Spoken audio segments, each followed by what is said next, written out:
AITA for getting revenge on my wife after she fell in love with my boss? Alright, buckle up, Reddit.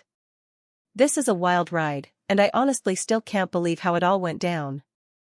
I, 35M, have been married to my wife, Jenny, 33F, for 7 years.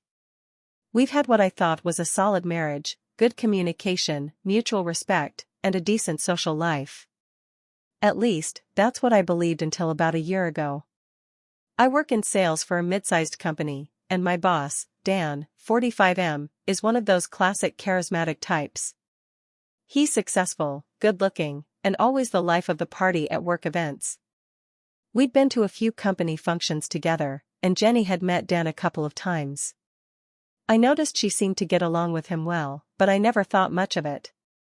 Dan's just that kind of guy, people are drawn to him. But a few months back, Jenny started acting different. She became distant, her phone was suddenly glued to her hand, and she would laugh at texts she wouldn't share with me. When I asked her about it, she brushed it off, saying she was just talking to her friends from work or that it was nothing to worry about. I didn't want to be the paranoid husband, so I let it go for a while. Then, things got weirder.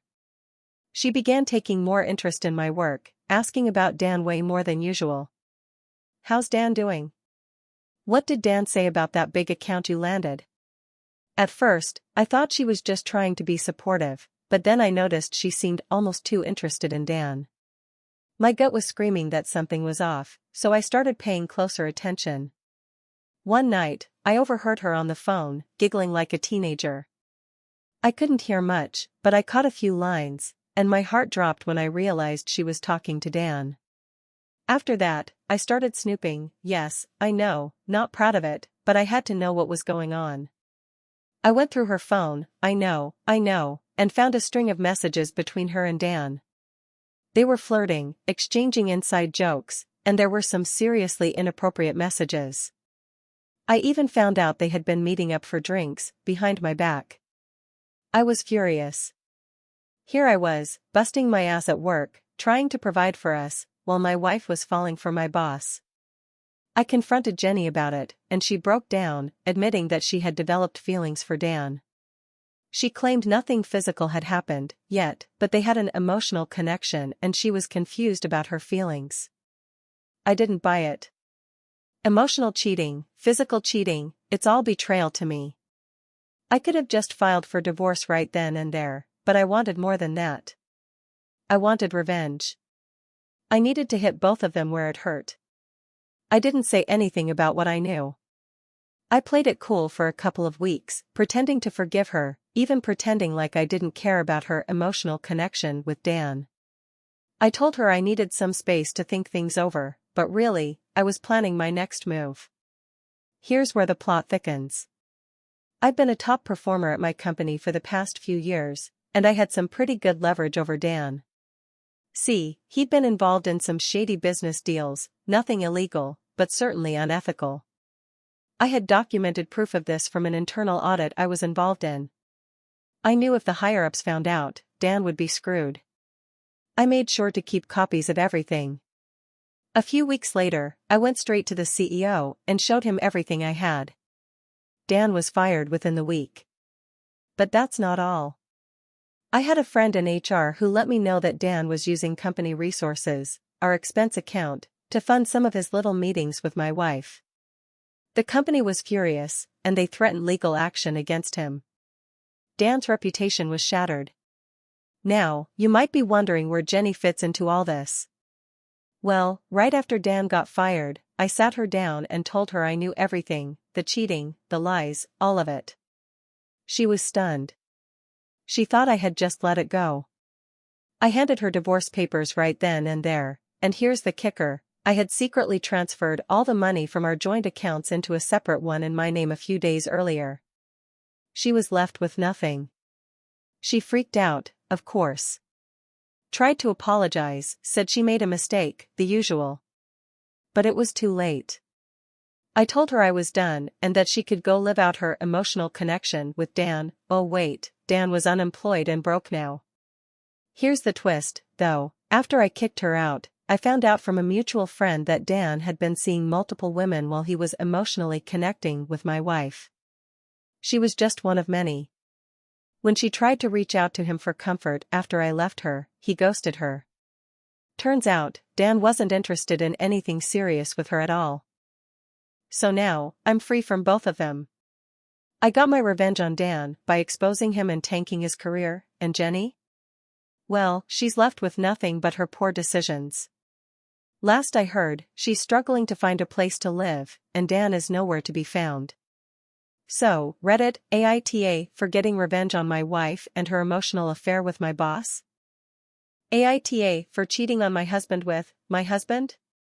Alright, so this is going to sound bizarre, but hear me out.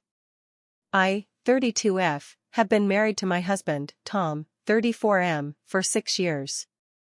We've always had a good relationship, nothing perfect, but solid. He's my best friend, and we've been through thick and thin together. But about a year ago, I started feeling like something was missing. I couldn't quite put my finger on it, but our marriage felt a little too routine. We were doing the same things every day, barely having sex, and it felt like we were becoming more like roommates than a couple. Around that time, I was scrolling through Reddit and stumbled across a post in one of those relationship subreddits about spicing things up and how some people use anonymous online accounts to roleplay with their partners or even pretend to be other people to bring some excitement back into their lives. The idea sounded intriguing, so I figured, why not give it a try? So, I created a fake profile on a dating site. I didn't use my real pictures or anything. I just wanted to see if I could find some excitement in the anonymity of it all. I didn't plan on doing anything serious, just flirting with random guys to get that rush of attention that I hadn't felt in a while. And that's when things took a turn. I matched with this guy named Jake. He was charming, funny, and we immediately hit it off. We started chatting almost every day, talking about life, relationships, our fantasies, all that deep stuff. And the more we talked, the more I felt a connection. I know it sounds ridiculous, but I was falling for this guy. Our conversations were so intense that I started questioning everything about my marriage. How could I feel this much for a random guy I met online when I was supposed to be happily married? Things with Jake got hotter. We started exchanging more personal messages, and the flirting turned into full-on sexting. I won't go into details, but let's just say it was some of the most exciting stuff I've done in a while. I felt alive again. I hadn't planned for this to go so far, but it was like I couldn't stop myself. But then, after about 2 months of this secret online affair, I made a shocking discovery. Jake, this guy I had been pouring my heart out to, wasn't a random stranger at all. It was Tom. My husband. He had created a fake profile for the exact same reason I did, to spice things up. We had both fallen into this rabbit hole, cheating on each other without even knowing it. Here's where it gets even weirder. When I found out, I was devastated at first. I felt like I had betrayed Tom, and he had betrayed me. It felt like the emotional intimacy I was building with Jake wasn't real, even though it was technically still Tom. I confronted him about it, and he looked just as shocked as I felt. He had no idea that the other woman was me either. At first, we laughed. It was so absurd that we couldn't help but see the humor in it. We had been sneaking around, thinking we were both having these wild online affairs, when in reality, we were just unknowingly reigniting our marriage. But then things got serious. We started talking about why we both felt the need to seek excitement elsewhere and realized that our marriage was in trouble, but not in the way we had thought. We had become so comfortable and disconnected from each other that we both ended up craving something new, and somehow, we found it in the most unexpected way, with each other, just under different masks. Now, we're trying to figure out where to go from here. On the one hand, we're relieved that neither of us was actually cheating with a stranger, but on the other hand, we still did betray each other emotionally, even if it was through these fake profiles. We've been going to therapy to work through it, and it's been helping, but things are still kind of awkward between us. Every time I look at him, I can't help but think about those messages we sent to each other, not as ourselves, but as these fake versions of us. So, Reddit, AITA, for cheating on my husband with him? Or are we both equally to blame? AITA, for cheating on my wife after she made me feel invisible for years? So, I, 36M, have been married to my wife, Emily, 34F, for 9 years. For the most part, our marriage was good in the beginning, fun, full of life, and we were that couple that did everything together. But somewhere along the way, things started to change. Emily became distant. It wasn't overnight or anything dramatic, but slowly, she started to pull away. She focused more on her career, spent more time with her friends, and whenever we were home together, it felt like she wasn't really there. I tried talking to her about it a few times. I'd ask if something was wrong, if there was something we needed to work on, but she always brushed me off, saying she was just tired or stressed from work. The emotional distance was growing every day, and I felt like a ghost in my own house. The intimacy disappeared almost entirely. We barely talked, barely touched. I felt like a roommate, not a husband. At first, I blamed myself. I thought maybe I wasn't being supportive enough, or maybe I wasn't doing the things I used to do to keep the spark alive. So I tried harder. I planned date nights, cooked dinner, tried to initiate deep conversations. But no matter what I did, it felt like I was talking to a wall. Emily would always be on her phone, or she'd cancel plans last minute because she was too tired or something came up. I felt invisible. Then, about 6 months ago, I met a woman named Claire, 30F, at a work conference. Claire was everything Emily used to be, fun, easy to talk to, and she made me feel seen. I wasn't looking for anything when I met her.